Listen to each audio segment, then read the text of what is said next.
Alright, now that I'm done moaning about copyright, we can get back to our regularly scheduled programming, and that is talking about the next event, I guess, event, quote-unquote, campaign maybe is more accurate, that we're going to be getting over here on the NA side of things. And again, it's another one of those Road to Lost Belt 7 things that we have going on, so not the most hype thing, but it does bring a little something, I guess, to kind of tide us over until we actually get the Huion event, which should be dropping in about a week or two. Which I know I am personally excited for. I am waiting with bated breath over here because I just want to know if I'm going to get shafted going for Huion or if I'm actually just going to go ahead and get her. But that's in the future, and now is now. So we're going to break this down in today's video. I mean, what's left to break down? There's really not all that much, but hey, I got to do my job. And make sure that you are informed on what's going to be going on in this little campaign that we have going down. So with that being said, let's just start diving right into this. So first and foremost, not as generous as the last Road to Lost Belt 7 campaign that we had, because even if you don't have any of these servants, you're looking at a solid 6 Saint Quartz for doing the interludes, and realistically, probably 4 Saint Quartz because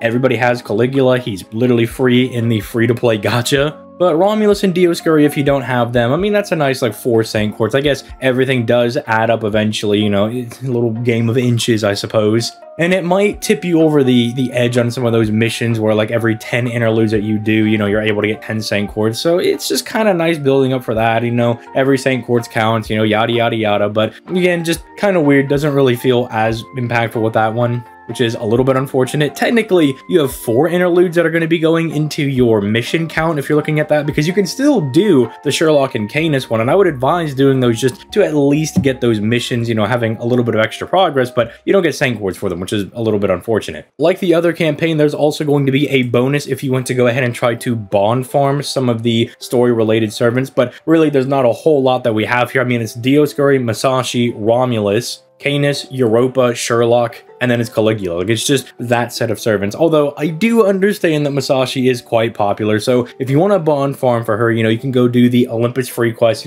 load up your teapots that you just got for the other campaign, load up on the teapots you'll definitely be getting for doing these super recollection quests, and you can get her a decent chunk of bonds. And again, like other things, every little bond level matters, and especially if you do have her at, say, bond 10 already, you can start chipping away at bond 11, which is going to be a free 30 Saint Quartz if you want to start going for those higher end bond levels. Again, also really good if you want to grail somebody, right? Because not only does getting that bond farming get you the coins for them if you want to try to 120 that character, but you also have the bonus for leveling them up with the double rate for great and super success. So that could also just be very, very nice. But aside from all that, not the crazies, right? As far as game updates are concerned, I mean, they're just bringing in the one who shoulders the mother goddess, the Europa command code, which I guess is fine. 5% crit damage for free on a card is, that's just fine. That's nice. It's whatever. 100 HP is really not going to be all that noticeable, even if you have buffs that say buff your healing rate received. But just throw this on one of your DPS servants that that you're probably not going to be giving one of the higher end crit cards to, the ones that can give you like 20% crit damage or whatever.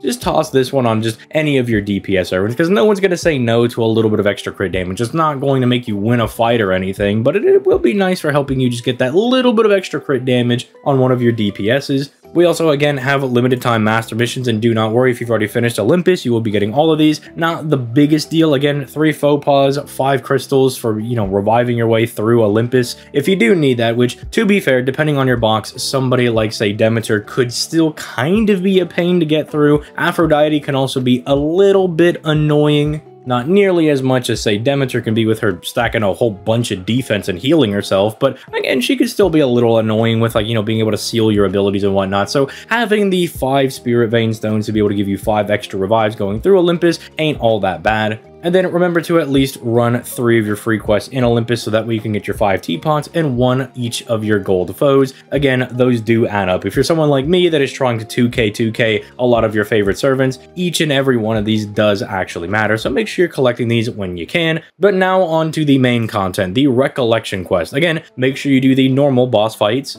because those will give you a ticket each. And again, between this and the last campaign that we just had, that is 6 tickets. That is almost technically a multi-summon worth of tickets, even though we don't really have the multi-summon option for tickets. But hey, it does add up. But the Super Recollection quests are what a lot of people are going to want to focus on. And like always, I will be uploading my runs whenever I do them on stream. Would do those today on stream whenever this video is going up, but I'm actually going to be away from home when I would normally be streaming today. So let's just put a pin on it for maybe Wednesday or Friday. You know, we'll do it one of those 2 days. I don't get all those up, so that way you can see a big dum-dum like myself getting the runs done. And if I can do it, then you can definitely do it. The first one that we have is going to be up against the Beast of Cherishment, and this one is not too bad. I think she's a little bit annoying, but again, remember, this is still around that Lost Belt 5 era of fights where some of the fights are starting to get a little bit more difficult, but we have definitely gotten servants that are capable of handling a lot of these fights and able to take them down a bit easier. Again, also remember that we did not have people like Castoria when these guys released, and if you do have Castoria, they definitely make the fight a bit easier.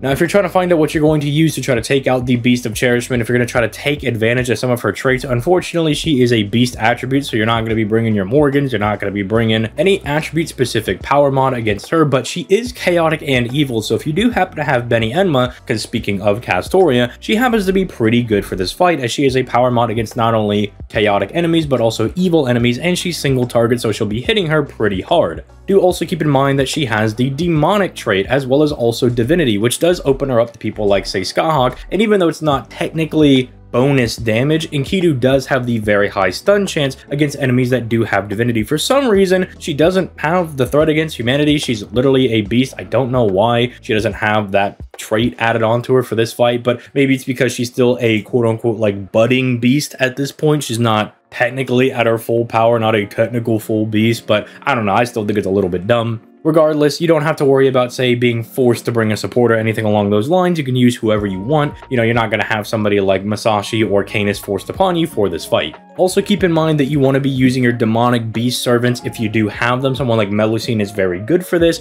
as she is strong against Hominidae servants, which is basically just like your normal guys, your non-beast servants. Think of all the characters that you used against the Koyanskaya raid if you participated in that. They're also going to be good going into this fight. Next, we have Aphrodite, and you got to know how goated they are for this one. They did not want anybody to have to do the Demeter fight again. Aphrodite is still a little bit annoying. Also, do keep in mind that she does have power mod against servants that do have the star attribute, so just keep that in mind whenever you're going into this fight. But she is very debuff heavy, you know, she's going to be charming you, she's going to be lowering your attack and defense, sealing your skills, sealing your NPs, which will make this fight a bit more of a slog because, again, you're not going to be doing that much damage to her, or you're at least going to be doing less than what you're used to because she's hitting your attack, but then you're also going to be taking more damage because your defense is pretty much always going to be lower with her just spamming that your way. Again, Castoria can be very, very good for this because since she's very debuff heavy, having a support that can also just happen to cleanse your debuffs is going to be very, very strong. But again, even if you don't have Castoria, just bringing somebody, either a DPS or a support that can take care of those for you, is going to be an absolute godsend for this fight. Do also keep in mind that at the very end of the fight, she's going to give herself an attack and crit rate buff, so just be careful that you don't get blasted into oblivion because you got like 3 defense downs and then she just crits you for all of your life savings. Just keep that one in mind, be mindful of that. And then finally, there's the Golden Canis fight. This one, I think, is going to get on a lot of people's nerves because it does the thing that nobody likes. It makes you bring not 1, but 2 supports. You can only bring Sherlock as a support, and you have to bring Mash. Now, Mash in and of herself is not the worst character to bring, because if you use her in her Lost Belt outfit, functionally, that buys you 2 turns, with the invincibility plus the taunt, and then her second skill just being a flat-out taunt. If you want to use her, let's say something like Battle of Camlon, you're planning on her going down, that can give your frontline a little bit of extra NP, but Sherlock, unfortunately, is going to be around for a little bit because he's a ruler, he's a little bit tanky, and yeah, it's really annoying. You could do this one of 2 ways. You can plan to have Mash sacrifice herself and then plug suit Sherlock into the back line and just hope, you know, nothing happens to your mainline guys. Or you can just hope that he gets his back blown out by like the NP, because to be fair, she does have an AoE NP, so maybe she'll take him out. But to be fair, this Canis fight really isn't all that hard. If you look at the things that she's doing, it's not a whole lot of really broken stuff. She's got a pretty good resistance against stuns, NP seals, and skill seals. Whenever she does attack you, she gives herself a bit of extra attack herself. She technically has 1 extra bar because Wotamine will replenish one of her bars, and then she does give herself 5 turns of invincibility whenever you actually pop that break bar. But at the same time, remember, you don't actually have to beat her. The battle ends once you break, you know, both of her bars and her regular HP gets kind of back to normal. You know, she doesn't have any more break bars remaining. The only thing that I would tell you to be a little bit mindful of is that whenever Canis attacks initially, she has that thing where, like, every time she attacks, she's going to stack that attack. It does go away after 3 turns, but you're not able to remove it. So you can get into a position where she stacked quite a few of these attack buffs and they haven't fallen off yet, and she can do a lot of damage. I would highly advise, if you don't have, say, like, the ability to do one of those more invincible immortal teams where, you know, you're stacking, you know, innumerable hits of solemn defense with, say, Castoria, you're using like Morgan or a Himiko to give you a lot of overcharge, or even, say, a Lady Avalon with Castoria to really give you that extra overcharge. Bringing somebody that can help you tank some of those hits, even something as basic as like a Reigns or a Waver, can be very, very helpful going into this fight. Giving you that defense and damage cut can really just help nip some of these attacks in the bud so they don't actually just destroy your characters. But again, remember, you don't actually technically have to finish the fight. She gets an extra HP bar back, but then, you know, the battle ends when she's all out of break bars, so you don't have to down the last life bar for her. So it'll probably feel a bit more annoying than it actually is, but it's not actually all that bad. And then finally, there's the summoning campaign. I'm going to keep this one brief. I don't really think any of these servants are particularly worth summoning for. I know people really like Romulus. I like Romulus as well. I think he's a pretty cool guy. Kind of sucks that he kind of appeared at the very end of the Lost Boat and then had to dip immediately, but hey, he looks really cool. He looks like a Saint Seiya character. How is that not going to be dope? But unfortunately, while I do think he is pretty decent, I don't think he's particularly worth summoning for, considering some of the other servants that we have around the corner. Now, you might have a little bit of extra wiggle room if you don't really care about summoning for Huion or summoning for Britomart. You don't really care about like Morgan coming back. And maybe you also already have all of the supports that are coming back at the end of the year. That is Oberon, Koyanskaya, and Castoria. You might have a little bit of wiggle room to go ahead and summon for this guy, but again, do also consider that next year is going to be quite insane. I mean, myself, I am probably going to summon for Huion and then kind of just save up on my Saint Cords, because it's not just Kukulkan coming out. Tetz is also an amazing servant. He's very strong. Then we have the collab with Arcade, where we're going to be getting Draco and Tiamat, who are both exceptional servants. Then Summer is absolutely bonkers with Castoria and Melusine releasing, and the 4 stars ain't half bad either. I don't know if you heard.